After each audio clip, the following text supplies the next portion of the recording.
Hello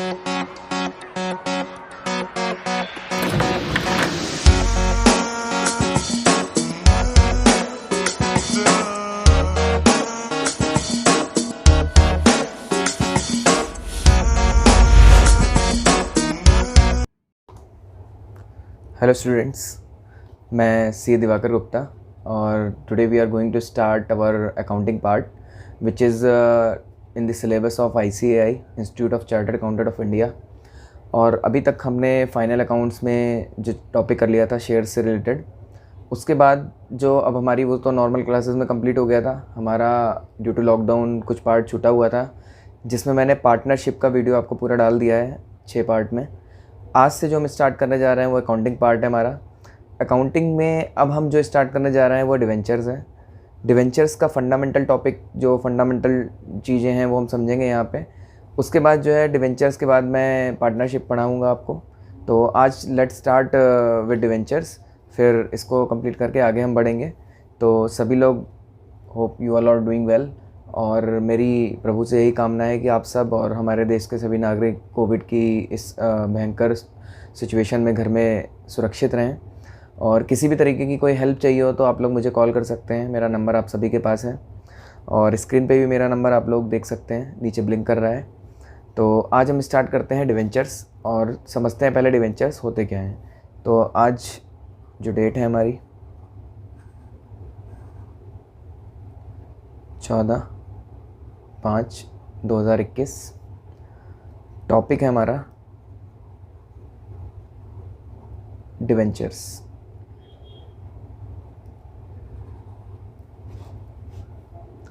institute के module में 10.3 chapter है हमारा।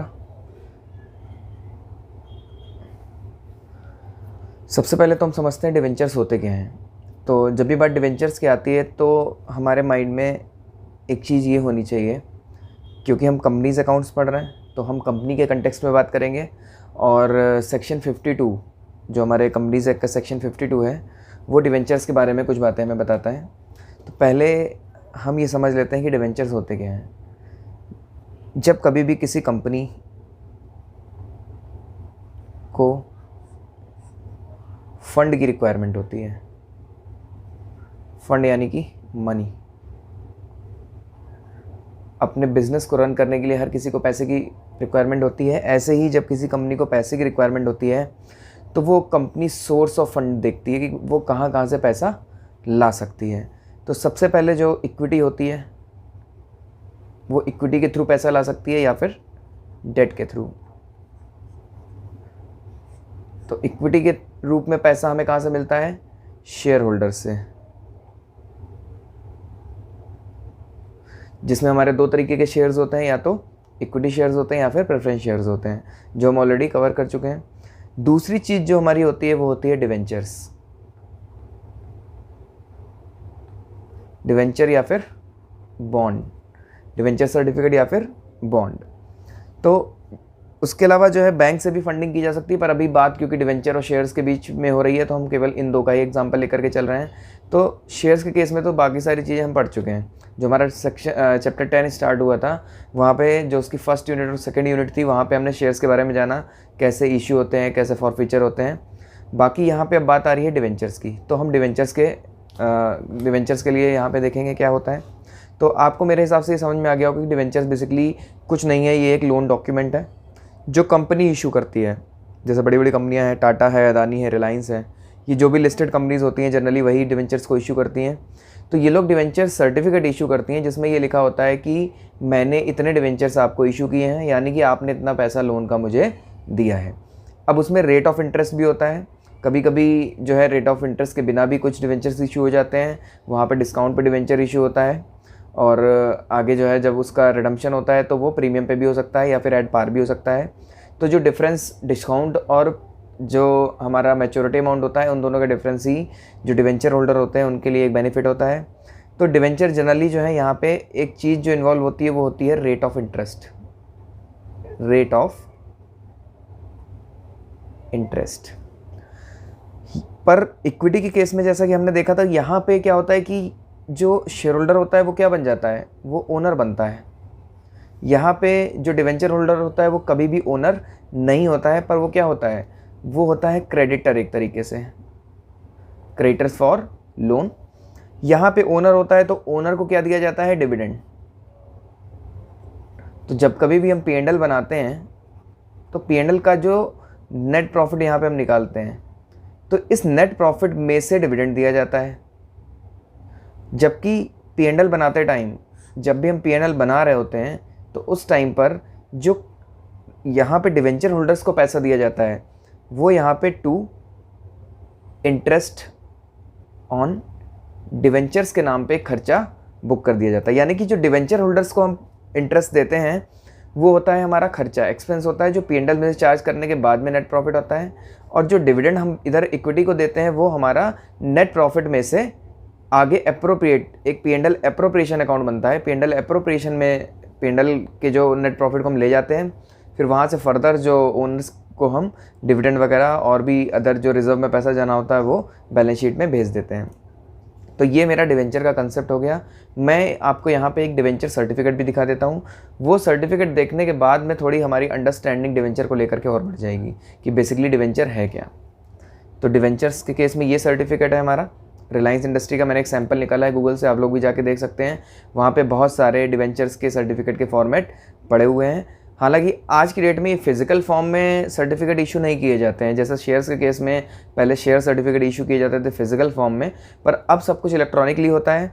तो उस केस में अब ये सर्टिफिकेट इलेक्ट्रॉनिक फॉर्म में भी मिलते हैं, पर कहीं कहीं आज भी ये सर्टिफिकेट जो हैं फिजिकल फॉर्म में आपको देखने को मिल जाएंगे। जिनके पास पुराने डिवेंचर्स पड़े होते हैं उनके पास ये सर्टिफिकेट्स आज भी मौजूद होते हैं। तो जब कभी भी आप लोग ट्रेनिंग वगैरह करेंगे तो हो सकता है कि किसी किसी कंपनी में आपको ये सब चीज़ें देखने को मिले। तो यहाँ पे रिलायंस इंडस्ट्रीज़ लिमिटेड ने डिवेंचर सर्टिफिकेट, अगर पढ़ने में आ रहा हो आपको, तो डिवेंचर सर्टिफिकेट इशू किया है, जो कि आगे लिखा हुआ है नॉन कन्वर्टेबल पार्ट बी।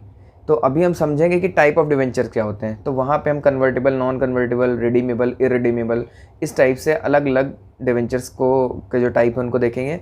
तो अभी ये फ़िलहाल नॉन कन्वर्टेबल है, ठीक है। हम इसका मतलब ये भी समझ जाएंगे। कह रहे हैं 95 रुपीज़ का ये इशू हुआ है और 12.5% सिक्योर्ड वर्ड यूज़ हुआ है। तो अभी हम जब टाइप पढ़ेंगे तो वहाँ पे सिक्योर्ड भी आएगा, उसके आगे वर्ड आ रहा है रिडीमेबल, पार्टली कन्वर्टेबल डिवेंचर। यानी कि ये रिडीमेबल भी है, पार्टली कन्वर्टेबल भी है और साथ साथ सिक्योर्ड भी है। और साथ साथ यहाँ पे 12.5% का यहाँ पे क्या बता रहा है, रेट ऑफ इंटरेस्ट इस डिवेंचर पे दिया जाएगा। तो डिवेंचर को जब भी हम लिखते हैं तो हम उसके आगे परसेंटेज लिखते हैं, परसेंटेज डिवेंचर अकाउंट। तो यहाँ पे परसेंटेज कितना है, 12.5% है। 95 का इशू किया था। यहाँ पे ये आगे क्या बता रहे हैं, अमाउंट पेड अप पर डिवेंचर। कह रहे हैं कि कितना पेड अप है, यहाँ पे 60 रुपीज़ यहाँ पे पेड अप है। उसके बाद अमाउंट पेड अप पर debenture on secured call on, और इसमें कॉल कितनी बता रहा है आगे, 31/12/1993 में कॉल बता रहा है 35 रुपीज़। यानी कि अभी ये फाइनल कॉल नहीं है, ये कॉल है सिर्फ। 95 का इशू किया है तो उस हिसाब से देखा जाए तो ये क्या है, final call. First call, second call, अब यहाँ पे फर्स्ट कॉल ही क्या बन गई मेरी, फाइनल कॉल। यहाँ पे नेम ऑफ होल्डर लिखा हुआ है, डिवेंचर होल्डर जिसके नाम पे इशू हुआ है, ये रजनी इंद्र वदन जोशी समथिंग कोई हैं जिनको इशू हुआ था। 9 डिवेंचर, कितने नंबर ऑफ डिवेंचर इनके पास हैं हेल्ड, कितने डिवेंचर इनके पास हेल्ड हैं, कह रहे हैं 9 डिवेंचर्स कंपनी ने इनको इशू किए हैं।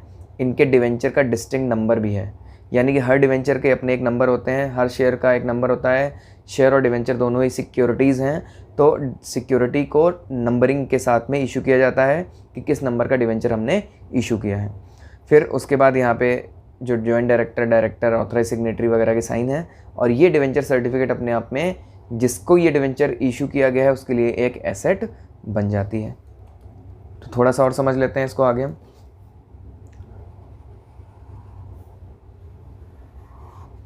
यहाँ पे मैंने 2 बैलेंस शीट ड्रॉ करी हैं। एक बैलेंस शीट मेरी जो है कंपनी की है, एक बैलेंस शीट है इन्वेस्टर की। इन्वेस्टर मीन्स जो बंदा डिवेंचर्स में पैसे इन्वेस्ट कर रहा है। तो यहाँ पे कंपनी की शेयर कैपिटल लिखी होती है। अब ये इक्विटी है या प्रेफरेंस है, एज द केस में भी, तो इक्विटी, प्रेफरेंस। उसके बाद यहाँ पे कुछ रिजर्व्स एंड सरप्लस आ जाते हैं, जिसमें फ्री रिजर्व्स एक्सेट्रा। यहाँ पे इसके नीचे परसेंटेज डिवेंचर्स, जितने भी डिवेंचर्स कंपनी इशू करती है उतने परसेंटेज डिवेंचर्स यहाँ पे मेंशन कर दिए जाते हैं। तो क्यों? क्योंकि ये लाइबिलिटी साइड की बातें हो रही हैं, तो यहाँ पे जो भी डिवेंचर्स ये इशू करेंगे सर्टिफिकेट, उतनी लाइबिलिटी अपनी ये क्रिएट यहाँ पे कर लेते हैं। अभी डिवेंचर सिक्योर्ड है या अनसिक्योर्ड है, वो कंपनी यहाँ पे अकॉर्डिंगली मेंशन कर देगी। उसके बाद लाइबिलिटी साइड में इम्पैक्ट आ गया। अब इन्वेस्टर क्या करेगा? इन्वेस्टर के लिए ये इन्वेस्टमेंट है, और जनरली डिवेंचर के केस में लॉन्ग टर्म इन्वेस्टमेंट होती है। तो ये अपने लॉन्ग टर्म इन्वेस्टमेंट के कॉलम के अंदर यहाँ पे डिवेंचर, सिक्योर डिवेंचर है या जैसे भी डिवेंचर्स हैं, डिवेंचर सर्टिफिकेट के नाम से यहाँ पे अपनी एसेट को रिकॉर्ड कर लेगा। तो उस वहाँ पे लाइबिलिटी रिकॉर्ड हो गई है और ये इन्वेस्टर की बुक्स में जा कर के एसेट रिकॉर्ड हो जाती है। मैंने फिर से बताया, यहाँ पे जो परसेंटेज लगा हुआ है, ये परसेंटेज जो है ये P&L में जा कर के हमारे मेंशन हो जाता है। यहाँ पे ये एक्सपेंस के रूप में बुक हो जाता है और इधर इसके भी P&L में जो है इनकम बुक हो जाती है। इसके P&L में ये इनकम साइड में इंटरेस्ट ऑन डिवेंचर बुक हो जाएगा। तो एक के लिए ये क्या है? इनकम है इन्वेस्टर के लिए, और ये यहाँ पे इंटरेस्ट P&L में कंपनी के एज अ एक्सपेंस बुक हो जाएगा। तो यही होल एंड सोल कंसेप्ट है हमारा डिवेंचर का। बाकी डिवेंचर में ऐसा कुछ भी नहीं है। क्यों? क्योंकि अभी हम पीछे जो शेयर्स का कंसेप्ट पढ़ के आए हैं, बिल्कुल उसी तरीके से डिवेंचर्स में भी एंट्रियां हम पास करते हैं। सबसे पहले हम एप्लीकेशन, दो तरीके से डिवेंचर्स इशू हो जाते हैं, या तो हम एट पार कर देते हैं या तो एट प्रीमियम करते हैं। एट डिस्काउंट भी हो सकता है डिवेंचर इशू। साथ साथ यहाँ पे डिवेंचर इशू के टाइम पे या तो लमसम अमाउंट यानी कि 100% अमाउंट पूरा मिल जाएगा लगभग, या फिर क्या होगा, इंस्टॉलमेंट बेसिस पे अमाउंट मिलेगा। तो अभी आगे नोट डाउन कर लीजिए। पीछे भी जिसने नोट डाउन नहीं किया है, मैं उसको 1 मिनट का टाइम देता हूँ, वो इस कंसेप्ट को नोट कर सकता है अपने शब्दों में, जैसे भी वो चाहे, हिंदी, इंग्लिश, उर्दू, फारसी। मेन चीज़ ये है कि हमें कंसेप्ट समझ में आना चाहिए। जब तक कंसेप्ट समझ में नहीं आएगा तब तक हमें आगे बढ़ने से कोई भी बेनिफिट नहीं होने वाला। तो 1 मिनट लीजिए और फटाफट इसको जो है आप नोट करिए, फिर हम आगे बढ़ते हैं।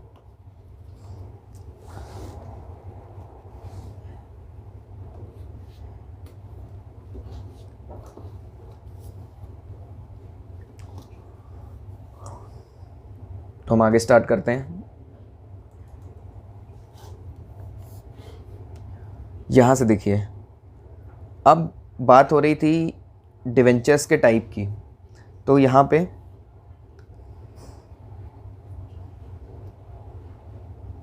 टाइप्स ऑफ डिवेंचर, तो टाइप्स ऑफ डिवेंचर्स में सबसे पहले रिडेम्पशन पॉइंट ऑफ व्यू की बात करेंगे।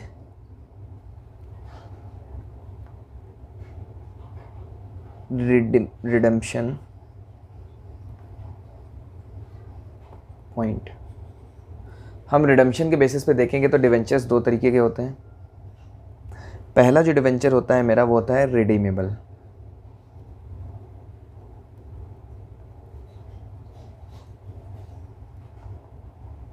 रिडीमेबल वर्ड का मतलब है रिडीम। रिडीम का मतलब है कि कब इससे पैसा मुझे मिल जाएगा। रिडीमेबल का मतलब है कि जो रिडीम करने योग्य हो, यानी कि जब आने वाले टाइम में कंपनी जब भी डिवेंचर, जो मैंने आपको पीछे डिवेंचर सर्टिफिकेट दिया था वो रिडीमेबल डिवेंचर्स था, वो डिवेंचर जो है आने वाले टाइम में 2 साल, 3 साल, 5 साल बाद उसकी मैच्योरिटी जब भी होगी, तो उस टाइम पर मैच्योरिटी के टाइम पे जो भी अमाउंट फिक्स किया गया है वो उसको डिवेंचर होल्डर को मिल जाएगा। तो उसको यहाँ पे वर्ड जो बोल रहे हैं वो बोल रहे हैं रिडीमेबल। तो ये रिडीमेबल है जिसमें एक टाइम के बाद, एक फिक्स पॉइंट ऑफ टाइम के बाद पैसा मिल जाता है। इसको हम बोल रहे हैं फिक्स्ड पीरियड।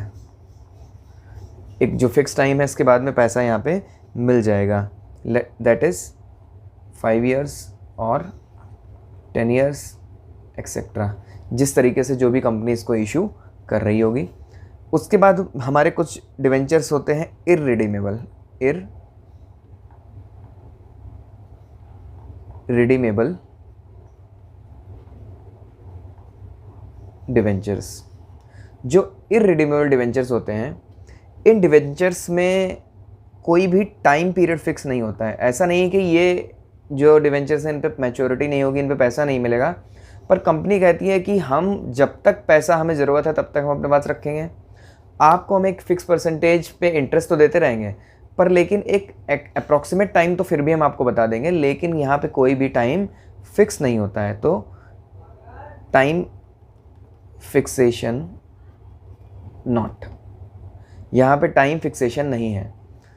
तो यहाँ पे एक approximate time, approx time may be known to the parties. तो यहाँ पे जो भी पार्टीज़ होती हैं इनको एक अप्रॉक्सीमेट टाइम तो पता होता है, लेकिन यहाँ पे कोई भी टाइम फिक्सेशन कंपनी की तरफ से नहीं होती है, और जो भी इंटरेस्ट का हमारा पोर्शन होता है वो टाइमली उनको मिलता रहता है, पर मैच्योरिटी अमाउंट जो है, जो भी उसका रिडीमेबल वैल्यू होती है वो कम मिलेगी, इसका कोई भी टाइम फिक्स नहीं होता है। इसके बाद कन्वर्ज़न के पॉइंट से अगर हम देखें, कन्वर्ज़न पॉइंट्स ऑफ व्यू, अगर कन्वर्ज़न पॉइंट ऑफ व्यू से अगर हम देखें इसको, तो अभी हमने पीछे देखा कन्वर्टिबल और नॉन कन्वर्टिबल। कभी कभी जब कंपनीज़ को फ़ंड की रिक्वायरमेंट ज़्यादा होती है तो ये लोग एक ऑप्शन अटैच करते हैं डिवेंचर्स के साथ में, जो कि एक तरीके से इन्फ्लुएंसर भी होता है।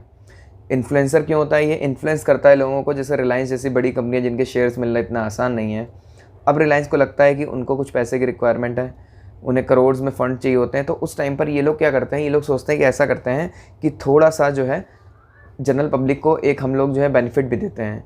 डिवेंचर्स तो इशू करेंगे ही, साथ साथ हम उनसे कहते हैं कि ऐसा करो, तुम हमारे आज डिवेंचर ख़रीद लो, कल तुम्हें हम अपना क्या बना लेंगे, शेयर होल्डर।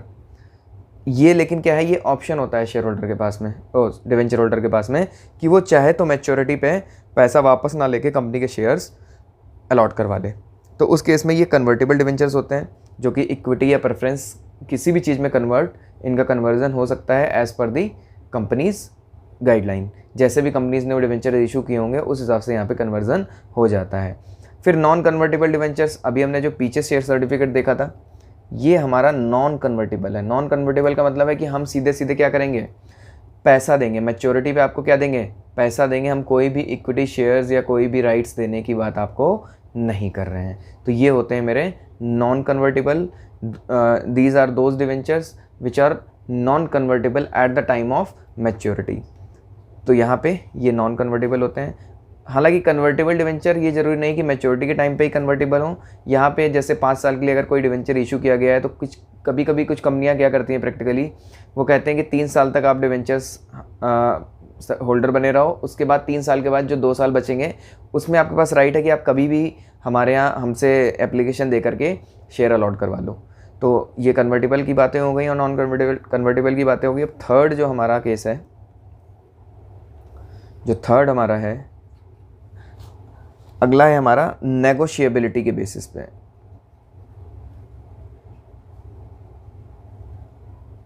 नेगोशिएबिलिटी का मतलब यहाँ पे मोलभाव करना नहीं है। नेगोशिएबिलिटी का मतलब है यहाँ पे हस्तांतरित होना। तो हस्तांतरित होना मीन्स कि जैसे ऑन बियरर होता है या फिर बियरर नहीं होता। जैसे चेक हमने देखा होगा तो चेक आज की डेट में अकाउंट पे ही होते हैं, बियरर नहीं होते हैं। बेसिकली केवल इस समय अगर देखा जाए तो केवल जो हमारी इंडियन करेंसी है इंडिया के अंदर, वही उसको हम प्रॉमिसरी नोट भी बोल सकते हैं। उस पर आरबीआई का गवर्नर हमसे कहता है कि मैं धारक को इतने रुपए देने का वचन देता हूँ। तो क्या वो जो नोट हमारे हाथ में वो पैसा नहीं है? वाकई में वो नोट हमारे हाथ में पैसा नहीं है। जैसे कि डीमोनेटाइजेशन के टाइम पे जब 2016 अक्टूबर में 8 तारीख को डीमोनेटाइजेशन हुआ तो उस टाइम पर जितने भी पैसे थे यहाँ पे वो सब बेकार हो गए। 100 से ऊपर के जितने भी नोट थे वो सब क्या हो गए, बेकार हो गए। क्यों हो गए? क्योंकि वो सिर्फ एक पीस ऑफ पेपर है जिसके ऊपर आरबीआई का गवर्नर साइन कर रहा है, उसके ऊपर एक ऑफिशियल सील लगी हुई है आरबीआई की, जो इस बात का द्योतक है। वो ये कह रही है कि मैं धारक को 100 रुपये अदा करने। धारक मीन्स बियरर।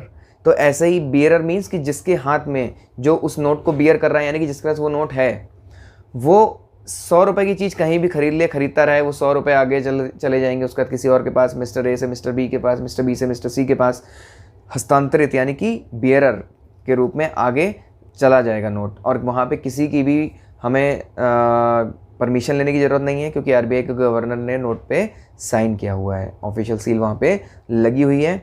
तो उस केस में हम बोल रहे हैं कि ये बहुत ही अच्छे से नेगोशिएबल है।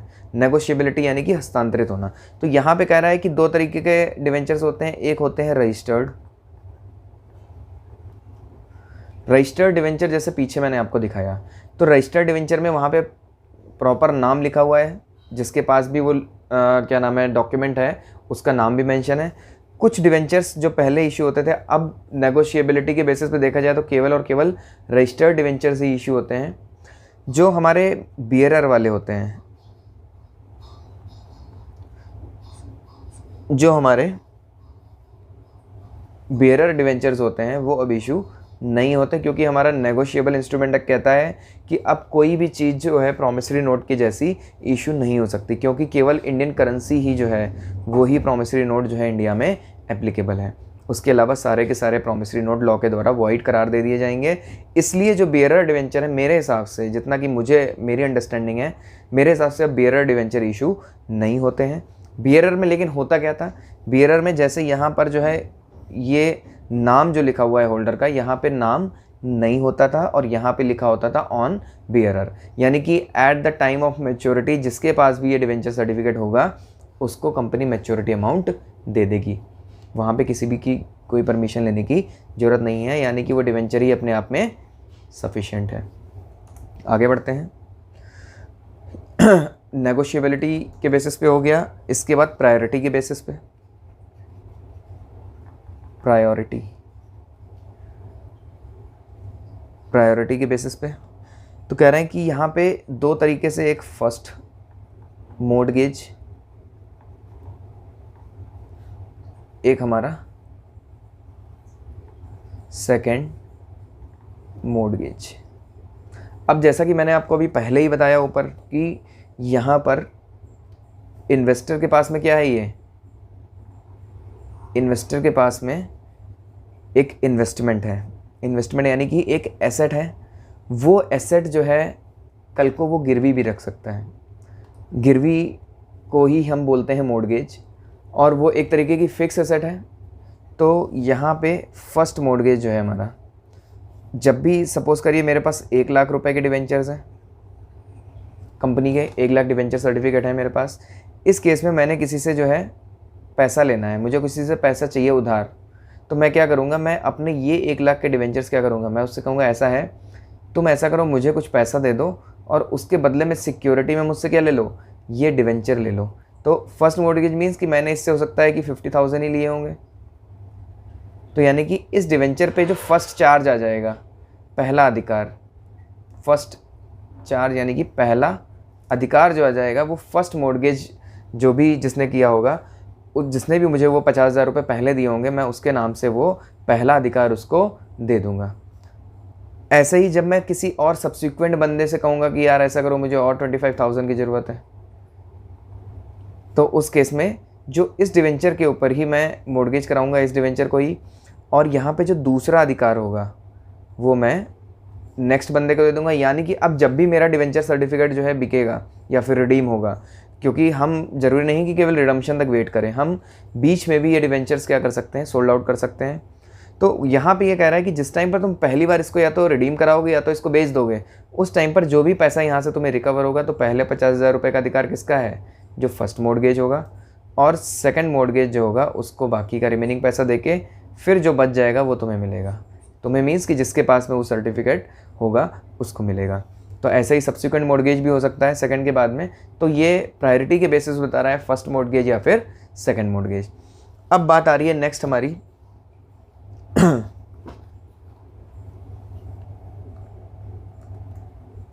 वो है टाइप्स के अंदर एक टाइप का डिवेंचर अभी यहाँ पे हमारा पेंडिंग है, सिक्योरिटी हो गया, secured, unsecured, redeemable, conversion. Security point of view से जो हमारा फिफ्थ टाइप का डिवेंचर है वो है सिक्योरिटी के बेसिस पे, on the basis of security. तो यहाँ पे कह रहा है या तो सिक्योर्ड डिवेंचर या फिर अनसिक्योर्ड डिवेंचर। तो या तो सिक्योर्ड डिवेंचर्स होंगे या फिर अनसिक्योर्ड डिवेंचर्स होंगे। तो इस केस में कह रहा है कि सिक्योर्ड डिवेंचर्स क्या हैं। अब जैसे मैंने अभी यहाँ पे मॉर्गेज की बात करी थी, वैसे ही कंपनी जब अपने डिवेंचर सर्टिफिकेट इशू कर रही है तो उस टाइम पर कंपनी अपने जो भी लोग डिवेंचर सब्सक्राइब करेंगे उनको एक और राइट दे रही है। कंपनी कह रही है ऐसा है, हमारा जो डिवेंचर है तुम इसको परचेस करो। क्यों? क्योंकि मार्केट में n नंबर ऑफ सिक्योरिटीज़ हैं और पैसा जो इन्वेस्टर है वो बहुत ही सोच समझ के लगाता है। कंपनी कह रही है कि मेरा डिवेंचर सिक्योर्ड है और दूसरी कंपनी जो है वो डिवेंचर जो दे रही है वो अनसिक्योर्ड है। उसमें लॉस क्या है? लॉस ये है कि सिक्योर्ड डिवेंचर के केस में हमने एक एसेट को, जैसे कि बैलेंस शीट में कंपनी की बैलेंस शीट है, ये एक तरफ कह रही है कंपनी कि मैं तुम्हें डिवेंचर्स दे दूंगी यहाँ पे, और साथ साथ इधर एक बिल्डिंग पड़ी है मेरे पास, मैं ये बिल्डिंग एज अ सिक्योरिटी तुम लोगों को दे दूंगी और इस डिवेंचर को मैं क्या बना दूंगी? Secure debenture. यानी कि कल को अगर मेरे पास भी पैसा ख़त्म हो जाए तो उस समय ये बिल्डिंग बेच करके तुम लोग अपने रुपए क्या कर लेना? रिकवर कर लेना। तो उस केस में जो है सिक्योर डिवेंचर्स और अनसिक्योर डिवेंचर्स के केस में डिफरेंस है कि अनसिक्योर्ड में यहाँ पर किसी भी तरीके की बैलेंस शीट में जो भी एसेट्स पड़ी होती हैं वो इसको कवर ऊपर से नहीं करती, यानी कि रिस्क कवर नहीं होता है, और सिक्योर्ड के अंदर रिस्क कवर आपको पूरा मिलता है। तो इस केस में ये सिक्योरिटी पॉइंट ऑफ व्यू से हमारा सिक्योर डिवेंचर हो गया और अनसिक्योर्ड डिवेंचर हो गए। बाकी शेयर्स और डिवेंचर्स में कुछ डिफरेंस हमारी इंस्टीट्यूट के मॉड्यूल में दिए हुए हैं, थोड़ा सा हम उसको भी एक बार देख लेते हैं। यहाँ पर अब ये कह रहा है कि डिवेंचर शेयर में क्या डिफरेंस होता है, distinction between debentures and shares. तो कुछ छोटे मोटे डिफरेंसेस मैं यहाँ पे आपको एक बार बता देता हूँ। सबसे पहले तो कह रहा है कि ये क्रिएटर होते हैं, मैंने आपको बताया डिवेंचर होल्डर को स्टेटस जो मिलता है वो क्रिएटर का मिलता है, जबकि जो शेयर होल्डर होते हैं वो ओनर्स की कैटेगरी में आ जाते हैं। फिर कह रहे हैं डिवेंचर होल्डर के पास कोई वोटिंग राइट नहीं होते हैं, लेकिन शेयर होल्डर्स के पास क्या होते हैं? वोटिंग राइट होते हैं, और वो कंट्रोल भी कर सकते हैं कंपनी के अफेयर्स को। फिर डिवेंचर इंटरेस्ट इज पेड, कुछ राइट्स क्रिएटर को भी कंपनी से देता है, लेकिन जो ओनर होते हैं उनके पास राइट्स ज़्यादा हैं कंपनी के बाद मामले में इंटरफेयर करने के लिए। लेकिन जो डिवेंचर होल्डर होते हैं वो कहीं कहीं जब उन्हें लगता है कंपनी के अंदर कुछ गलत हो रहा है और जिससे क्रिएटर अफेक्ट हो जाएंगे, क्रिएटर्स को पैसा नहीं मिलेगा, उस केस में कंपनीज एक्ट जो है 2013 उन्हें भी राइट्स देता है। लेकिन यहाँ पे जो हम बात कर रहे हैं ये कर रहे हैं कि ओनर्स के पास में राइट ज़्यादा होते हैं, और यहाँ पे इनको एक फिक्स प्रीडिटरमाइंड फिक्स रेट पे इंटरेस्ट दिया जाता है डिवेंचर्स के केस में, जबकि इनको क्या दिया जाता है? डिविडेंड। फिर कह रहा है आगे डिफरेंट काइंड ऑफ डिवेंचर होते हैं, हमने already type of debenture discuss कर लिया है। और शेयर में 2 काइंड होते हैं, जिसमें इक्विटी और प्रेफरेंस की बातें हमने करी थी। उसके बाद कह रहा था कि लॉन्ग टर्म बोरोइंग में शो करते हैं, ये भी मैंने आपको दिखा दिया बैलेंस शीट के अंदर। और share can not be converted into other share any circumstances. तो यहाँ ऊपर यहाँ पे बैलेंस शीट में कह रहा है शेयर होल्डर फंड जो होते हैं हमारे इक्विटी के, अभी मैंने बताया आपको शेयर कैपिटल जो होती है हमारी उसके अंदर इक्विटी प्रेफरेंस आते हैं, उसी को बोल रहा है शेयर होल्डर्स फंड के हेडिंग के नीचे बैलेंस शीट के अंदर जो है हमें ये शेयर्स दिखाने होते हैं, और डिवेंचर्स जो हमें दिखाने होते हैं वो दिखाने होते हैं लॉन्ग टर्म बोरोइंग्स के अंदर। तो सबसे पहले शेयर होल्डर फंड होता है, शेयर होल्डर फंड के अंदर हमारे शेयर होल्डर की इक्विटी कैपिटल, प्रेफरेंस कैपिटल और रिजर्व सरप्लस आ जाते हैं। उसके नीचे हमारा लॉन्ग टर्म बोरोइंग्स होता है लाइबिलिटी साइड में, उसके अंदर हमारे डिवेंचर सर्टिफिकेट्स, यानी कि डिवेंचर जो भी कंपनी इशू करती है एज अ लाइबिलिटी अपनी वो लॉन्ग टर्म बेसिस पे रिकॉर्ड कर लेती है। उसके बाद यहाँ पे कह रहा है कि debentures can not be forfeited for non payment of call money. Debenture को आप फॉरफिट नहीं कर सकते, क्यों? क्योंकि वहाँ पे एज अ लोन पैसा दिया गया है, वहाँ पे कोई कैपिटल इंट्रोड्यूस नहीं करी थी उस बंदे ने। जबकि शेयर्स के केस में कह रहे हैं कि आप फॉरफिचर कर सकते हैं, ये हमने टॉपिक ऑलरेडी कवर किया था अपनी क्लासेस में। फिर at maturity debenture holder get back their money as per terms and condition of redemption. तो मैंने आपको पहले ही बताया कि जिस तरीके से भी कंपनी 3 साल 5 साल 10 साल 20 साल जितने सालों के लिए भी डिवेंचर्स को इशू कर रही है, उस हिसाब से मैच्योरिटी पे पैसा डिवेंचर होल्डर्स को मिल जाता है। Equity share holder can not gate back their money before the liquidation of the company. Share holder को पैसा तभी मिलता है जब वो कंपनी लिक्विडेट होने वाली होती है, उसी टाइम पे शेयर होल्डर का पैसा, बाकी सारी लायबिलिटीज़ जो होती है पहले उनको कवर किया जाता है, बाद में जो कुछ भी पैसा बचता है एसेट में, यानी कि जो भी नेट एसेट्स बचती हैं हमारी वो शेयर होल्डर्स में बांट दी जाती है। जब मैं नेट एसेट्स बोलता हूँ यानी कि मैं एसेट में से लायबिलिटी माइनस करने के बाद जो नेट यानी कि एक्स्ट्रा में एक्सेस में जो एसेट बच रही है उसकी बात कर रहा हूँ, फिर उसको हमारा शेयर होल्डर्स में कैपिटल के रूप में जो भी वो लाए होते हैं उसको बांट दिया जाता है। लास्ट पॉइंट जो है at the time of liquidation debenture holder are paid off before the share holder. तो क्योंकि शेयर होल्डर के जो डिवेंचर होल्डर होते हैं वो हमारे क्रेडिटर्स होते हैं, तो ये P&L से रिलेट कर रहे हैं। P&L में भी क्या होता है, पहले खर्चा दिया जाता है, उसके बाद प्रॉफिट आता है। ऐसे ही जिस टाइम पर लिक्विडेशन होता है, कंपनी हमारी बंद हो रही होती है, वाइंड अप हो रही होती है, उस समय लिक्विडेशन के टाइम पे क्या होता है कि पैसा पहले किसको दिया जाएगा, जो हमारे क्रेडिटर्स होते हैं। तो यहाँ पे डिवेंचर होल्डर हमारे क्रेडिटर्स होते हैं, हमारी लॉन्ग टर्म लाइबिलिटीज़ हैं, तो पहले इनको पैसा चुकाया जाता है, बाद में शेयर होल्डर्स को। तो टाइप्स ऑफ डिवेंचर्स हमने देख लिए हैं। इसके बाद आगे आ जाते हैं हम एक छोटा सा एग्जांपल लेके, हम अब डिवेंचर्स को थोड़ा और आगे बढ़ाते हैं इस कंसेप्ट को। ये सारी चीज़ें आपको नोट डाउन करते जाना है मेरे साथ साथ। अगर किसी का छूट जाए तो वीडियो पीछे करके भी नोट डाउन कर सकता है, क्योंकि मेरे पास थोड़ा टाइम कंस्ट्रेन है आजकल। तो यहाँ पे एक एग्जांपल समझते हैं। बेसिकली इलस्ट्रेशन है। 1/4/2019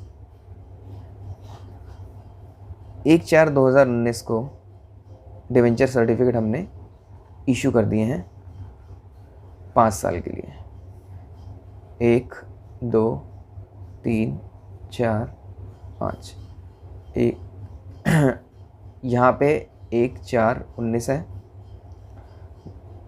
20/21 यानी कि 31, 3/20, 31/3/21, 22, 23 और 24। बेसिकली 31/3/2024। तो जो मैच्योरिटी टाइम है, जो रिडेम्पशन वैल्यू मिलेगी, वो कहाँ मिलेगी? रिडेम्पशन वैल्यू जो मिलेगी वो मिलेगी 31/3/2024 को। 5 ईयर इसका टर्म है। डिवेंचर का टर्म जो है वो कितना है? 5 ईयर। तो यहाँ पे कह रहा है कि डिवेंचर अब जब इशू करेंगे तो हम, मैंने पहले ही बताया था, 3 तरीके से इशू कर सकते हैं। तो हमारा जो इशू प्राइस होगा, तो इशू प्राइस में बता रहा है ये कि एट डिस्काउंट भी हो सकता है। सपोज करिए कि मेरी जो फेस वैल्यू है वो है ₹100, तो एट डिस्काउंट पे इशू हुआ है 90 रुपीज़ का जो ये डिवेंचर है मेरा, ये इशू हुआ है। या फिर डिवेंचर इशू हो सकते हैं मेरे एट पार। तो एट पार जो डिवेंचर इशू होंगे 100 रुपीज़ में हो जाएंगे वो। इसके अलावा मेरा डिवेंचर जो है वो प्रीमियम पे भी इशू हो सकता है at the rate ₹1110 at premium. तो ये 3 तरीके हैं जिस पे मेरा डिवेंचर इशू हो सकता है। और रिडेम्पशन वैल्यू सपोज कर लेते हैं, यहाँ पे ये रिडीम हो रहा है 120 रुपये में। 120 कैसे? क्योंकि पार वैल्यू तो होनी ही चाहिए, प्लस 20 प्रीमियम भी दे रहे हैं यहाँ पे। ये कह रहे हैं कि हमने इशू किसी पे भी किया हो, चाहे डिस्काउंट पे, चाहे पार पे, चाहे प्रीमियम पे। यहाँ भी हम क्या कर रहे हैं, हम जब इसको रिडीम कर रहे हैं तो 120 रुपये का ये हम रिडीम कर रहे हैं, जिसमें से 100 रुपये मेरी फेस वैल्यू के मैं आपको दे रहा हूँ और 20 रुपये जो मैं दे रहा हूँ वो प्रीमियम के दे रहा हूँ आपको। तो अलग अलग वैल्यू पे डिवेंचर रिडीम भी हो सकते हैं और अलग अलग वैल्यू पे डिवेंचर इशू भी हो सकते हैं। अब यहाँ पर हम आगे थोड़ा सा और देख लेते हैं।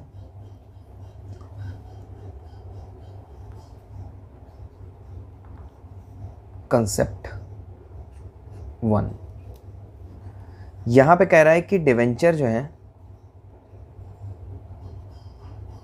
Issue of debenture. तो इशू ऑफ डिवेंचर के केस में ये कह रहे हैं कि ए पॉइंट में फॉर कैश कंसीडरेशन, कह रहा है कि डिवेंचर जो है कैश कंसीडरेशन के लिए इशू हो रहा है। 2 तरीके से डिवेंचर इशू हो सकते हैं, या तो कैश कंसीडरेशन के लिए या फिर नॉन कैश। तो अभी हम कैश कंसीडरेशन की बात कर रहे हैं। जैसे हमने शेयर्स में देखा था कि शेयर्स भी हमारे कैश में इशू हो रहे हैं। कैश मीन्स कि बैंक के थ्रू पैसा आ रहा है, यानी पैसा आ रहा है मनी टर्म्स में। और दूसरा कह रहा है नॉन कैश, यानी कि हो सकता है कि बदले में हमने वहाँ पे क्या पढ़ा था, हो सकता है कि हम अंडरराइटर को दे रहे हो शेयर्स, हो सकता है कि हम किसी एसेट को परचेज़ कर रहे हैं, उसके बदले में हम शेयर दे रहे हैं। तो यहाँ पर भी हो सकता है कि हम कोई परचेज़ कर रहे हो एसेट और उसके बदले में क्या दे रहे हो, नॉन कैश कंसिडरेशन, यानी कि हम एसेट के बदले में डिवेंचर्स दिए दे रहे हैं और कह रहे हैं 5 साल बाद तब तक इंटरेस्ट लेते रहो, 5 साल बाद मैच्योरिटी अमाउंट हमसे ले लेना। तो यहाँ पे अभी हम फॉर कैश कंसिडरेशन पढ़ रहे हैं। तो कैश कंसिडरेशन में भी कह रहा है कि 2 तरीके से डिवेंचर इश्यू हो सकते हैं। पहला तरीका हमारा है लमसम पेमेंट का, लमसम पेमेंट, जहाँ पे पैसा एक बार में ही मिल जाए। 100 रुपये का हमारा था, हम 100 रुपये से एग्जांपल लेते हैं, ₹100 जो है एक बार में ही पेमेंट मिल जाती है। दूसरा है हमारा इंस्टॉलमेंट, जनरली इंस्टॉलमेंट ही होता है। जैसे पीछे सर्टिफिकेट भी हमने देखा था, उसमें क्या लिखा हुआ था, 60 रुपीज़ ऑन एप्लीकेशन, और फर्स्ट कॉल कह लो, उसको अलॉटमेंट कर लो या कुछ भी कह लो, एप्लीकेशन अलॉटमेंट तो साथ में हो गया वहाँ 60। फिर जो सेकंड कॉल हमारी, मतलब जो हमारी कॉल आई है फर्स्ट या फाइनल जो भी है, उस केस में उसने वहाँ पे बोला था कि 60 आपने दे दिए हैं, 35 और दे दीजिए, 95 का टोटल आपको पूरा पैसा देना है आपको। तो ऐसे ही यहाँ पे कह रहा है कि एप्लीकेशन, कुछ पैसा तो एप्लीकेशन पे दे दिया जाएगा, लेट अस सपोज 30, कुछ पैसा अलॉटमेंट के टाइम पे। कभी कभी एप्लीकेशन अलॉटमेंट साथ में भी हो सकती है, कभी कभी अलग भी हो सकती है। 30 यहाँ मिल गए हैं, उसके बाद फर्स्ट कॉल यहाँ पे 20, फिर फाइनल या सब्सिक्वेंट कॉल या सेकंड कॉल यहाँ पे 30, 30, 60 और 20, 80 या 20, 100। तो 100 रुपीज़ यहाँ पे हमारे इस तरीके से मिल जाएंगे, जिसमें एप्लीकेशन तो इनिशियल ही मिल जाता है हमारा, अलॉटमेंट भी कभी कभी इनिशियल मिल जाता है, उसके बाद इसकी डेट हमारी मेंशन होती है, इसकी डेट भी मेंशन होती है कि कब हमें ये पैसा मिलना है। ये बात मैं इसलिए अभी से क्लियर कर रहा हूँ कि इसमें डेट मेंशन होती है, क्यों? क्योंकि स्टार्टिंग में जब एप्लीकेशन मनी हमें मिल रही होती है, उस टाइम पर ड्यू की एंट्री पास नहीं की जाती है। क्यों? क्योंकि अभी कोई पैसा ड्यू नहीं है। क्यों? क्योंकि सब्सक्राइबर कौन है हमें क्या पता, कंपनी को नहीं पता सब्सक्राइबर कौन है। उस टाइम पर जो पहली एंट्री होती है वो डायरेक्ट होती है, यही हमने शेयर्स में पढ़ा था, यही डिवेंचर्स में सेम एंट्रियाँ होंगी, बैंक अकाउंट डेबिट टू आगे जैसे भी। शेयर एप्लीकेशन है तो शेयर एप्लीकेशन, डिवेंचर एप्लीकेशन है तो डिवेंचर एप्लीकेशन अमाउंट हो जाएगा क्रेडिट यहाँ पे।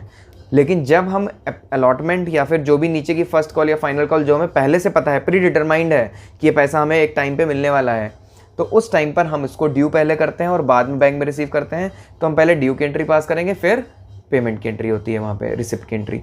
तो हम यहाँ पे अब देख लेते हैं।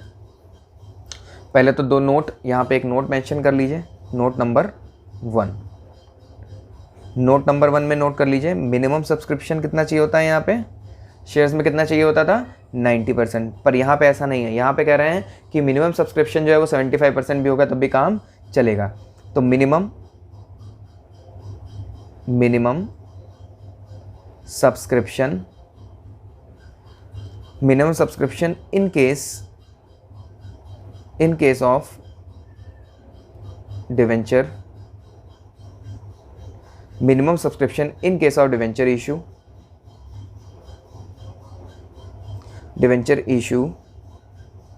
is 75%, while for shares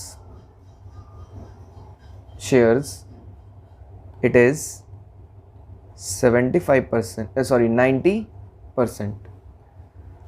90%। Note number 2 लिख लीजिए, सेकंड पॉइंट यहीं पे डाल लीजिए। ये फर्स्ट पॉइंट था हमारा, सेकंड पॉइंट यहाँ पे कह रहा है कि एंट्रीज आर सेम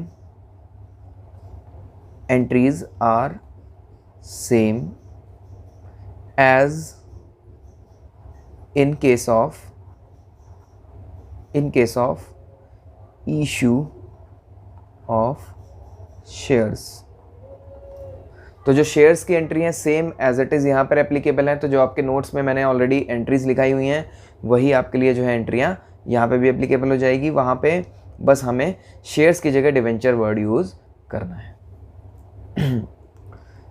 बाकी फिर भी अभी हम थोड़ा समझेंगे इसको, एंट्रीज भी देखेंगे।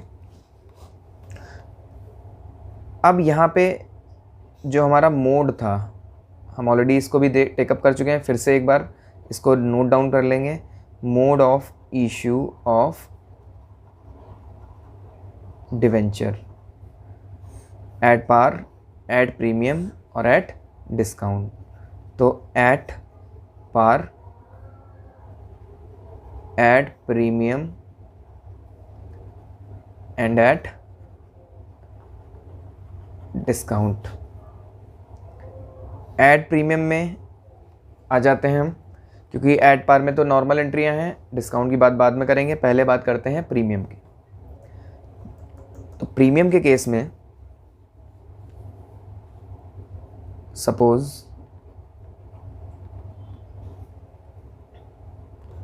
परसेंटेज डिवेंचर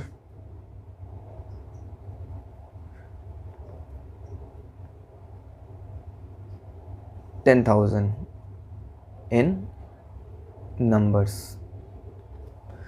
तो जो भी यहाँ पे डिवेंचर इशू कर रही है कंपनी, कोई एक्स लिमिटेड मान लेते हैं, यहाँ पे x limited issue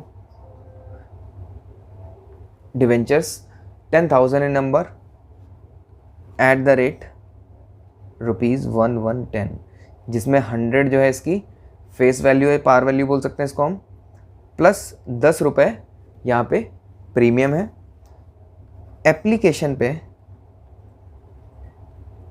application amount जो है हमारा वो है 60। इस 60 में 50 मेरा क्या है एट पार, जो फेस वैल्यू है मेरी, प्लस ये जो प्रीमियम के 10 रुपये हैं ये पूरे के पूरे यहीं पे रिसीव कर लिए गए हैं। फिर उसके बाद कह रहा है कि अलॉटमेंट पे, अलॉटमेंट के केस में ₹50 मिल रहे हैं। हम इसकी एंट्रियां देख लेते हैं। जर्नल एंट्री क्या हो जाएगी मेरी, मैंने पहले ही बताया कि सब्सक्रिप्शन के टाइम पे बैंक में पहले पैसा आता है, ड्यू नहीं करते हैं, तो पहले बैंक में पैसा रिसीव कर लेते हैं। Bank account debit to, bank account debit 6 lakhs to percentage debenture application 6 lakhs। अभी सिर्फ हमने रिसिप्ट की एंट्री करी है, अभी हमने ड्यू, इसकी जो ड्यू की एंट्री है वो नहीं करी है। अब जब पैसा रिसीव हो गया है और मुझे पता है कि मेरा ओवर सब्सक्रिप्शन नहीं है, मेरा सब्सक्रिप्शन उतना ही है जितना मुझे चाहिए था, मुझे किसी का पैसा कोई वापस नहीं करना है, तो उस टाइम पर मैं फर्दर एंट्री आगे पास करता हूँ। जो मेरी सेकेंड एंट्री यहाँ पे हो जाएगी, जो सेकेंड एंट्री यहाँ पे होगी वो एंट्री हो जाएगी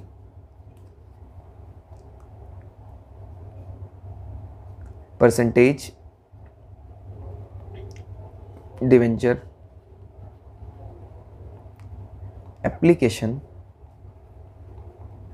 अकाउंट डेबिट टू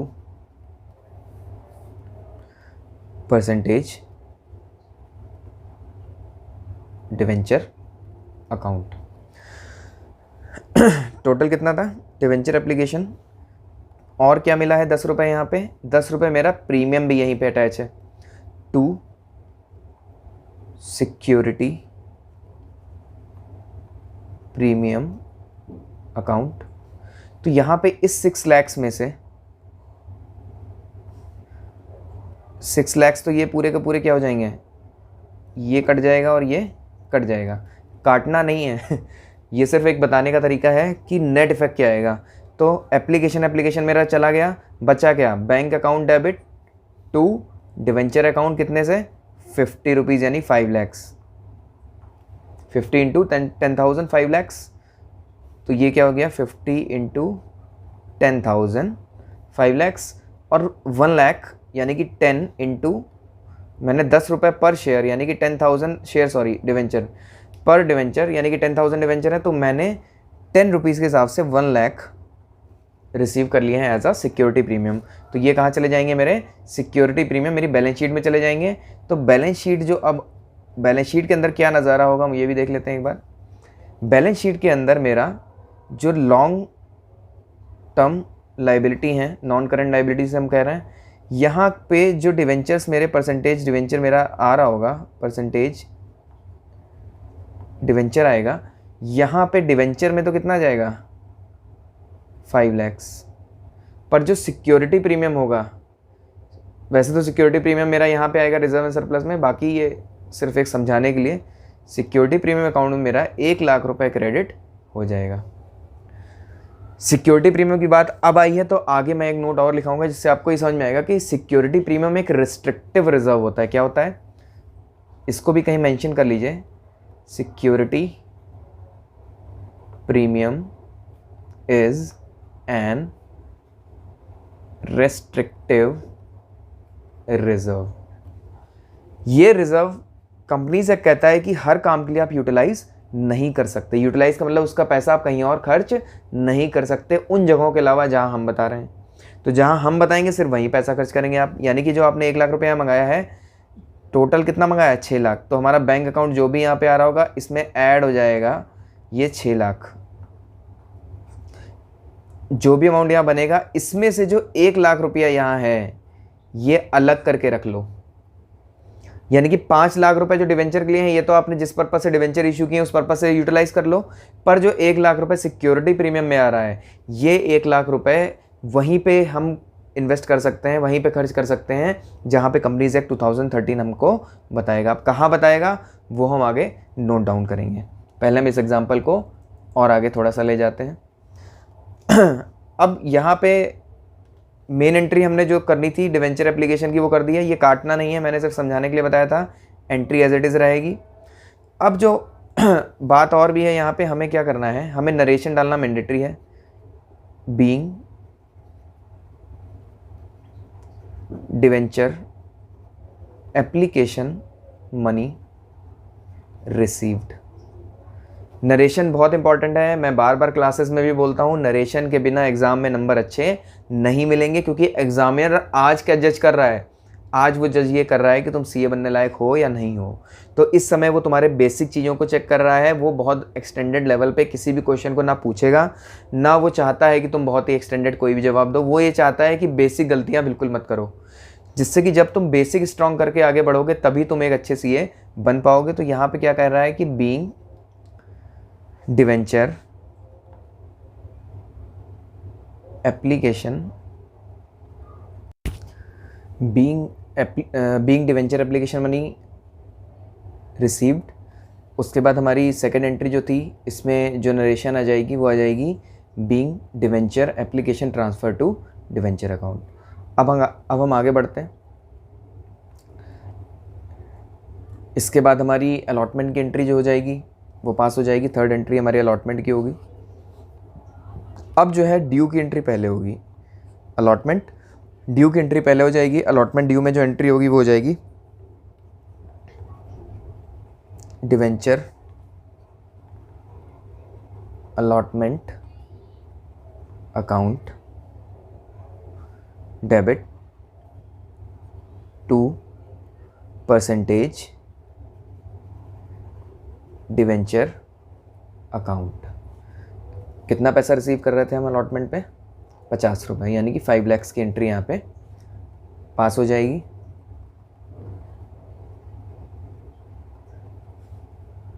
यहाँ पे नरेशन आ जाएगी being percentage debenture allotment due. जो हमारी इसकी ये फर्स्ट एंट्री हो गई।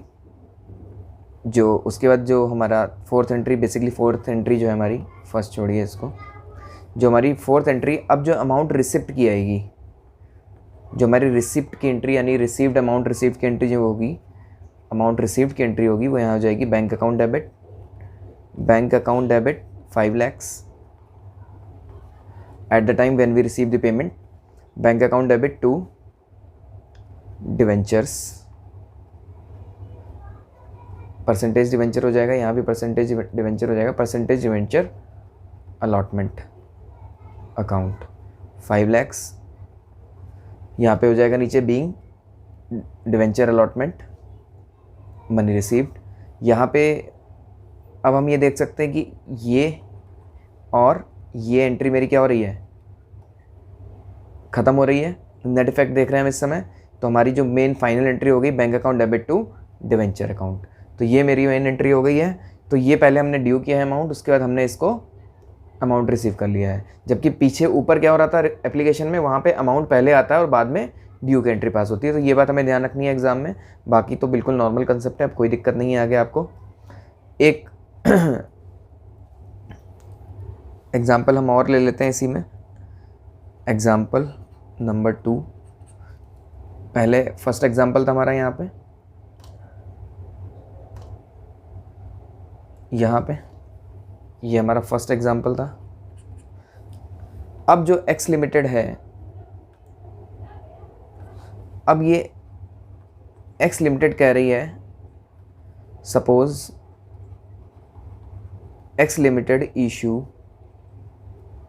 10,000 नंबर ऑफ डिवेंचर्स। अब ये जो है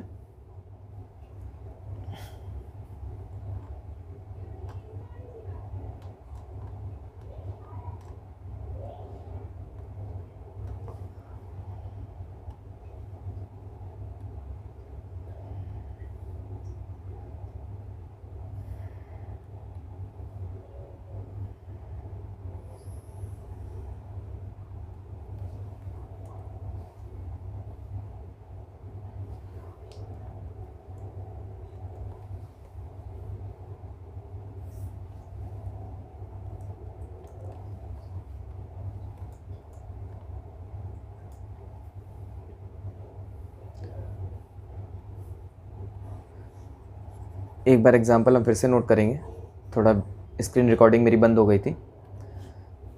अब जो हमारा एग्जांपल है सेकंड एग्जांपल में कह रहे हैं सपोज एक्स लिमिटेड इशूड 10,000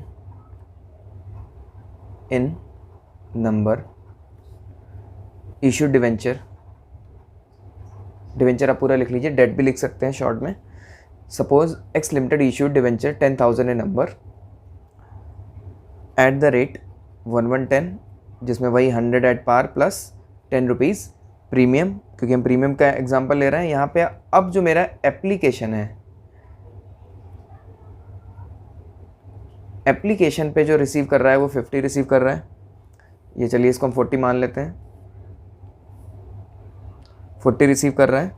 और अलॉटमेंट पे रिमेनिंग अमाउंट जो रिसीव कर रहा है वो कर रहा है, ये रिमेनिंग कितना बच गया 70, 60 प्लस 10, तो ये 60 प्लस 10 यहाँ पे रिसीव करेगा। इसके बाद इसकी जो जर्नल एंट्री पास होगी, अब एप्लीकेशन की एंट्री में तो कोई दिक्कत है नहीं, बैंक अकाउंट डेबिट टू जो भी हमारा परसेंटेज डिवेंचर एप्लीकेशन अकाउंट होगा, फिर percentage debenture application account debit to percentage debenture account हो जाएगा हमारा। अब हम सीधे इसकी यहाँ पे जो अलॉटमेंट की एंट्री होगी वो पास करके दिखाते हैं। तो यहाँ पे सीधे जो हमारी एंट्री हो जाएगी वो हो जाएगी परसेंटेज, क्योंकि अलॉटमेंट के टाइम पे ड्यू पहले होगा, ये बात पक्की है। तो यहाँ पे पहली जो एंट्री हो जाएगी हमारी वो ड्यू की हो जाएगी, percentage debenture allotment account debit to, क्या एंट्री हो जाएगी percentage debenture account, percentage debenture account, ये हो जाएगा मेरा 60 के हिसाब से। तो 6 लाख,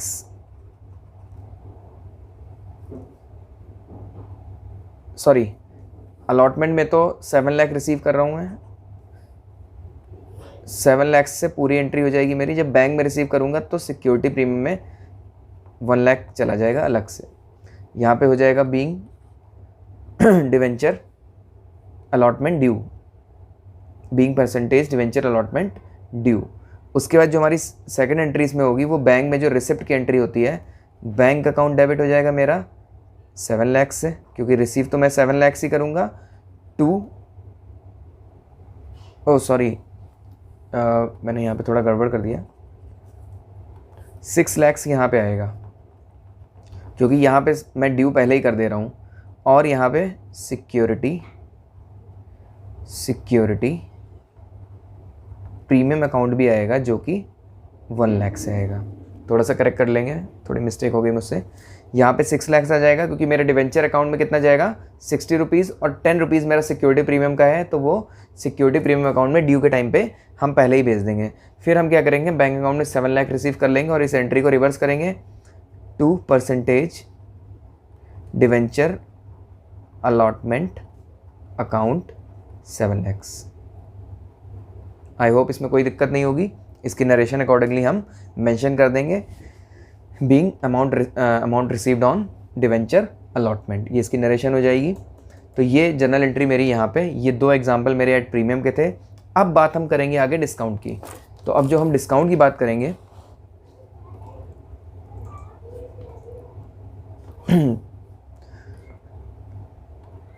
अब हम discount on debenture, discount on debenture, इसमें डिस्काउंट ऑन एप्लीकेशन और discount on allotment,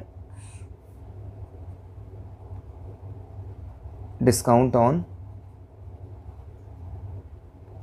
application and discount on allotment. या तो अलॉटमेंट पे डिस्काउंट होगा या तो एप्लीकेशन पे डिस्काउंट होगा।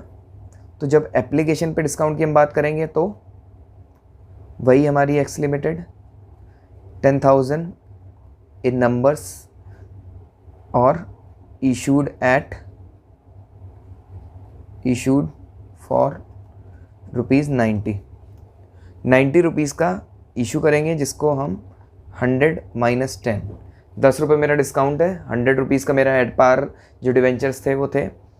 अब एप्लीकेशन पे डिस्काउंट है या तो मेरा, क्योंकि हम एप्लीकेशन पे डिस्काउंट की बात कर रहे हैं, तो ₹40 जो मैं रिसीव करूँगा वो करूँगा एप्लीकेशन पे, 50 माइनस 10, और अलॉटमेंट पे मेरा सेम रह जाएगा ₹50।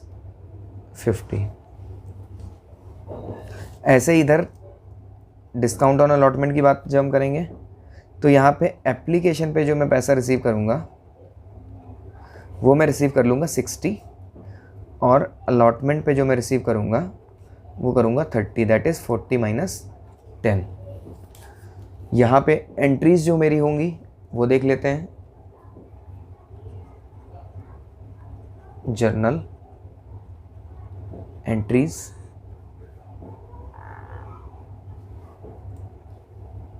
तो जर्नल एंट्रीज में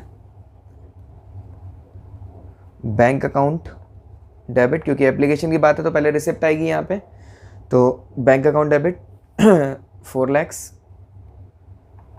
बैंक में 4 लाख आ जाएगा। 2% डिवेंचर,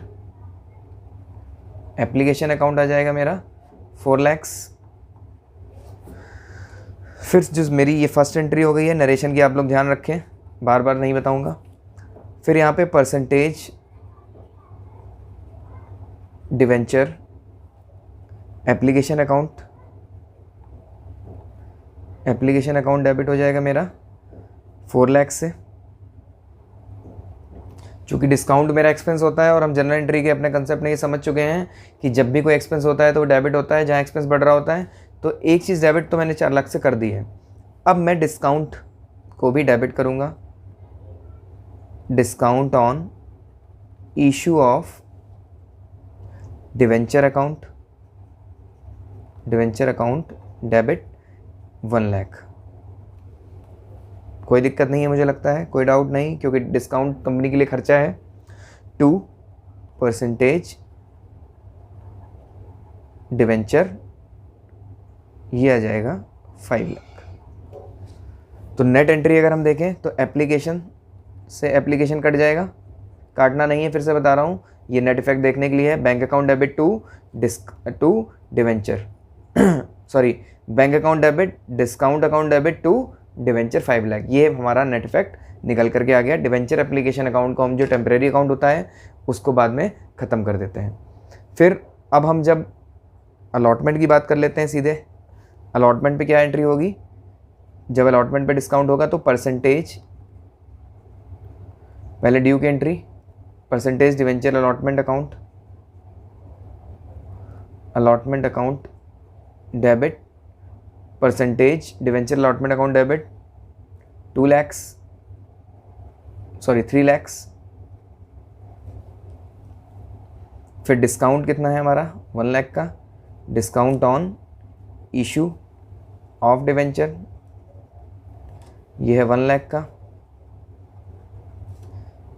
2% डिवेंचर अकाउंट, ये आ जाएगा मेरा 4 लाख।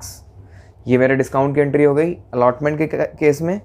फिर हमारा पैसा जो रिसीव हो जाएगा बैंक में, बैंक अकाउंट डेबिट 3 लाख रुपए to debenture percentage percentage debenture allotment account, allotment account 3 lakh रुपए। तो ये एंट्री मेरी यहाँ पे हो जाएगी। जैसा कि मैंने अभी आपको बताया था कि जो हमारा सिक्योरिटी प्रीमियम होता है उसके लिए कुछ नोट मैं लिखाने वाला हूँ। तो नोट जो है नेक्स्ट जो हम अपना लेक्चर लेंगे उसके स्टार्टिंग में ही उस नोट को हम मेंशन करेंगे, उसको लिखवा देंगे, उसके बाद आगे का टॉपिक अपना स्टार्ट करेंगे। तो अभी हमारा हो गया ये कैश कंसिडरेशन। अब जो हम बात करेंगे वो करेंगे नॉन कैश कंसिडरेशन की। एक चीज़ और ध्यान रखेंगे, यहाँ पे जो फर्स्ट सेकंड एंट्री है ये इस वाले एग्जाम्पल के लिए है, आगे की 2 एंट्री मैंने नहीं लिखाई है आपको अलॉटमेंट वाली। यहाँ पे जो 2 एंट्री अलॉटमेंट वाली हैं ये इस वाले एग्जाम्पल के लिए हैं। जो मैंने एप्लीकेशन की एंट्री है वो यहाँ पे नहीं लिखाई हुई है। अब आगे बढ़ते हैं नॉन कैश कंसिडरेशन के लिए। तो जैसे पहले था सेम नॉन कैश कंसिडरेशन, हम कैश कंसिडरेशन अभी तक कर रहे थे। जो कंसेप्ट हमने स्टार्ट किया था एक बार दिखा देता हूँ। कंसेप्ट नंबर 1 जो हमारा था इश्यू ऑफ डिवेंचर में ए पार्ट था वो हमारा फॉर कैश कंसिडरेशन था। अब जो हमारा सेकंड पार्ट यहाँ पे है वो है जिसको हम बी पार्ट बोलेंगे। बेसिकली हमारा बी पार्ट जो है वो है for non cash consideration, for non cash consideration. Non cash consideration में फर्स्ट या तो हम एसेट परचेज करेंगे, उसके बदले में डिवेंचर दे देंगे, या फिर हम क्या करेंगे कोई बिजनेस परचेज कर लेंगे, या फिर अंडरराइटर को पेमेंट करेंगे। अंडरराइटर क्या होता है वैसे तो मैं अपनी नॉर्मल क्लास में बता चुका हूँ, पर हो सकता है कि ये लेक्चर कुछ और बच्चे भी देख रहे हैं जिन्होंने मुझसे क्लासेस नहीं ली हैं, तो उनके लिए मैं ये बता देता हूँ कि अंडरराइटर क्या होते हैं। वो लोग किसी भी चीज़ की सिक्योरिटी लेते हैं। सिक्योरिटी मीन्स कि जैसे शेयर्स हो गए, वो कहते हैं कि ऐसा करिए, वो एक तरीके के ब्रोकर होते हैं। वो कहते हैं कि आप अपने शेयर्स के कुछ हिस्से हमें दे दीजिए, हम उनको आगे फर्दर बेचेंगे, जो नहीं बिकेगा उसके लिए हम आपको अंडरराइटिंग यानी कि हम गारंटी दे रहे हैं। वो अगर नहीं भी बिकता है तो वो किसका हो जाएगा, मेरा। पर अंडरराइटर का क्या फ़ायदा, अंडरराइटर का फ़ायदा ये है कि वो उस पर कमीशन चार्ज करता है, जिसको हम बोलते हैं अंडरराइटिंग कमीशन। कंपनीज एक्ट भी इसकी कुछ बातें करता है अंडरराइटर की, वो जब आप इंटरमीडिएट में आएंगे तो आपको समझ में आएगा। बाकी फ़िलहाल अंडरराइटर को एक कमीशन दिया जाता है। यहाँ पे जो भी शेयर्स अलॉट किए जा रहे हैं वो उस कमीशन के लिए अंडरराइटर को किए जा रहे हैं। शेयर नहीं, डिवेंचर्स हैं यहाँ पे। जब कभी मैं यहाँ शेयर बोल दूँ तो इसको डिवेंचर समझिए, क्योंकि अभी हम डिवेंचर पढ़ रहे हैं। सिक्योरिटीज़ में शेयर्स और डिवेंचर्स दोनों कवर होते हैं। तो यहाँ पे ये कह रहा है कि अंडरराइटर को हो सकता है हमको शेयर्स इश्यू कर रहे हों उसके कमीशन के बदले में। फोर्थ पॉइंट जो हमारा है वो कह रहे हैं कि प्रमोटर्स को भी हो सकता है हम कोई डिवेंचर्स दे रहे हों। प्रमोटर्स के केस में जो लास्ट है हमारा इशू ऑफ कोलेट्रल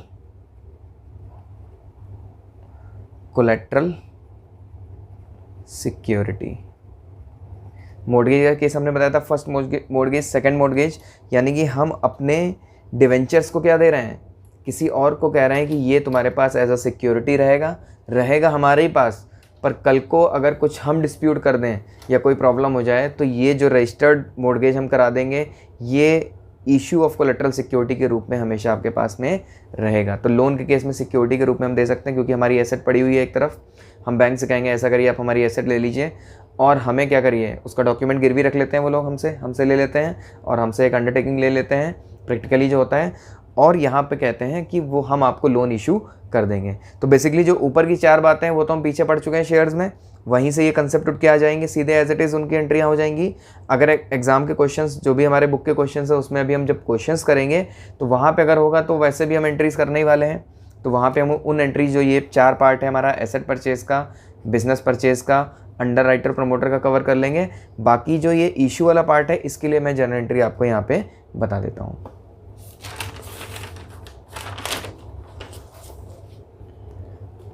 ये वाले जो 4 हैं ये हैं मेरे same as in case of shares, issue of shares.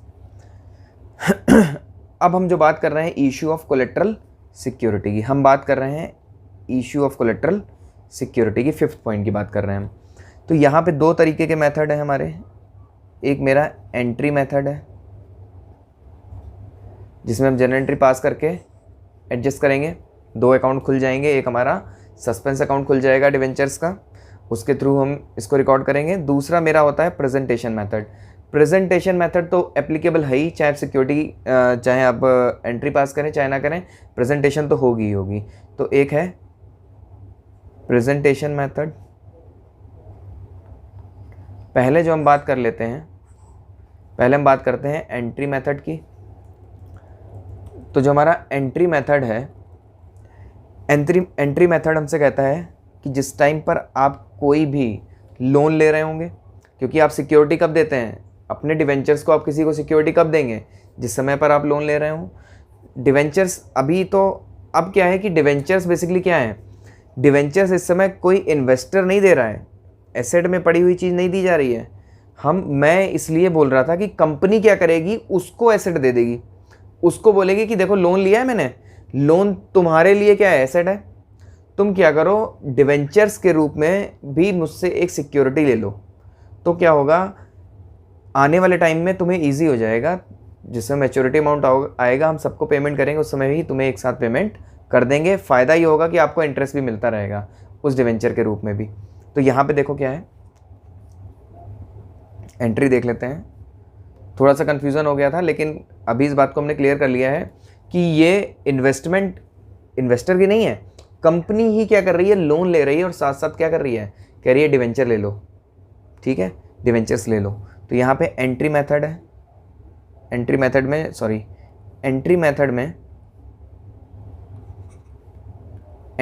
में मेरी फर्स्ट एंट्री है फॉर टेकिंग बैंक लोन। तो बैंक लोन जब हम लेते हैं तो बैंक अकाउंट डेबिट हो जाता है हमारा, बैंक अकाउंट डेबिट जो भी अमाउंट होगा उससे टू लोन अकाउंट। दूसरी तरफ हम एक डिवेंचर सस्पेंस अकाउंट खोल देंगे, बीइंग यहाँ पे डिवेंचर सस्पेंस अकाउंट डेबिट 2%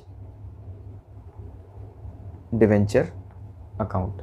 ये हमारी सेकंड एंट्री हो जाएगी, जिसमें डिवेंचर सस्पेंस जो है ये एक सस्पेंस अकाउंट है। इसको सिर्फ हम एंट्री रिकॉर्ड करने के, एक बार हम एंट्री पूरी रिकॉर्ड करेंगे, इसकी जो प्रेजेंटेशन है उसको देखेंगे, उसके बाद हम फिर समझेंगे वाकई में कंसेप्ट क्या कह रहा है। तो एक बार हम पहले प्रेजेंटेशन आप लोग नोट डाउन कर लीजिए, हम प्रेजेंटेशन देख लेते हैं, उसके बाद देखेंगे कि आगे क्या कह रहा है कंसेप्ट। तो अभी bank account debit to loan account और debenture suspense account debit to % debenture account.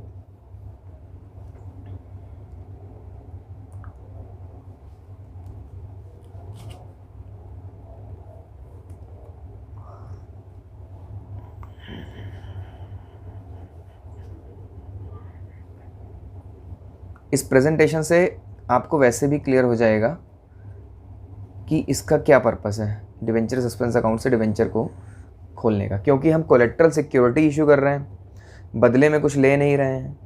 Loan तो एक अलग हमें मिल ही रहा है, साथ में हम डिवेंचर भी वहीं पे शो करेंगे। तो अब जिस चीज़ का एक ही इफेक्ट है, यानी कि हमने डिवेंचर इशू तो कर दिया है, पर बदले में क्या कुछ लिया है, कुछ नहीं लिया। तो हम किस तरीके से प्रेजेंट कर रहे हैं आप देखिए। बैलेंस शीट में क्या हो जाएगा हमारा, पर्टिकुलर्स, नोट्स और रुपीज़। यहाँ पे नॉन करंट लाइबिलिटीज़ में हमारा नॉन करंट लाइबिलिटीज़ में ये जो मैंने बैलेंस शीट का प्रेजेंटेशन दिखाया है, ये शेड्यूल 3 के अकॉर्डिंग है हमारा, जो रिवाइज नहीं, हमारा कंपनीज एक्ट 2013 के हिसाब से जो शेड्यूल 3 है उसके हिसाब से जो हमारा हॉरिजेंटल फॉर्मेट है वो है ये। तो यहाँ पे हमारा नोट नंबर 1, इसमें 10 लाख के डिवेंचर्स हमने इशू कर दिए हैं। सॉरी, ये हमारा नॉन करेंट लायबिलिटी में ये हमारा लोन है, जो 10 लाख रुपए का लोन हमने बैंक से ले लिया है। यहाँ पे हम 10 लाख लिख सकते हैं, 10 लाख। उसके बाद जो हमारा वर्किंग नोट है ये हम वर्किंग नोट बना लेते हैं यहाँ पे, जिसमें हम लिखेंगे long term borrowing, long term borrowing या फिर शॉर्ट टर्म बोरोइंग। जो भी हमारा लोन होगा लॉन्ग टर्म होगा या शॉर्ट टर्म होगा, उस केस में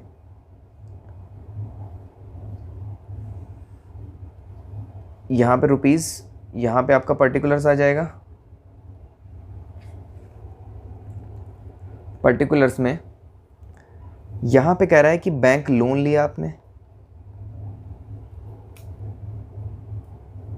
और 5 लाख रुपए मेरा बैंक लोन हो गया, 5 लाख रुपए का हो सकता है अदर लोन, या फिर आप 10 लाख पूरा बैंक लोन में भी लिख सकते हैं। ये सिर्फ एक एग्जांपल है। अब यहाँ पे कह रहा है कि इस बैंक लोन के लिए आपने क्या इशू कर दिया, डिवेंचर्स। तो लेट अस सपोज 6% का रेट ऑफ इंटरेस्ट है, 6% डिवेंचर्स इशू कर दिए गए हैं। कितने के, 6 लाख के। किसके लिए, 5 लाख के बैंक के लोन के लिए। अब चूंकि इसका कोई अगला इफेक्ट तो है नहीं, सेकंड इफेक्ट है नहीं, तो यहीं पे हम क्या करेंगे, जो हमारा डिवेंचर सस्पेंस अकाउंट है, यहीं से ये 6 लाख रुपए करस्पॉन्डिंगली माइनस हो जाएंगे और यहाँ पे कुछ भी नहीं बचेगा। ये मेरा प्रेजेंटेशन पार्ट है। प्रेजेंटेशन पार्ट को बहुत ज़्यादा अभी तो आपको समझ में नहीं आएगा कि ऐसा क्यों किया जाता है, पर धीरे धीरे जैसे आप इंटरमीडिएट और फाइनल में की तरफ बढ़ेंगे उस समय आपको ये बिल्कुल समझ में आएगा कि ऐसा क्यों किया जाता है। तो अभी आगे हम देख लेते हैं। तो आज के लिए अभी हम फिलहाल इतना ही रखते हैं, और नेक्स्ट जो हमारा टॉपिक, अब हम डिवेंचर में आगे बढ़ेंगे तो नेक्स्ट हम क्वेश्चंस वगैरह देखेंगे, कुछ हम इंटरेस्ट ऑन डिवेंचर्स भी देखेंगे, उसकी अकाउंटिंग कैसे करनी है हमें। तो आज के लिए यहीं रखते हैं। इसके बाद प्रेजेंटेशन मेथड भी, जो ये प्रेजेंटेशन है यही सेम हमारा प्रेजेंटेशन मेथड है। तो प्रेजेंटेशन मेथड एंट्री मेथड का ही एक पार्ट है, तो इसके बाद ही आगे हम प्रेजेंटेशन मेथड को भी कवर करेंगे। प्रेजेंटेशन मेथड वैसे तो ये कंप्लीट हो चुका है, पर कुछ लाइन इसमें मुझे लिखानी है, वो मैं लिखा करके आगे नोट डाउन करा के आपको कंप्लीट करूँगा। नेक्स्ट क्लास में जो हम स्टार्ट करेंगे वो हम स्टार्ट करेंगे जो सिक्योरिटी प्रीमियम पे मुझे सिक्योरिटी प्रीमियम के ऊपर जो मुझे नोट लिखाना है वो नोट लिखाऊंगा। उसके बाद से इंटरेस्ट के कुछ एग्जांपल्स देने हैं वो दे दूंगा आपको। उसके बाद हमारे क्वेश्चन आंसर स्टार्ट करके मोस्ट प्रोबेबली 3 लेक्चर में मेरा डिवेंचर्स भी कंप्लीट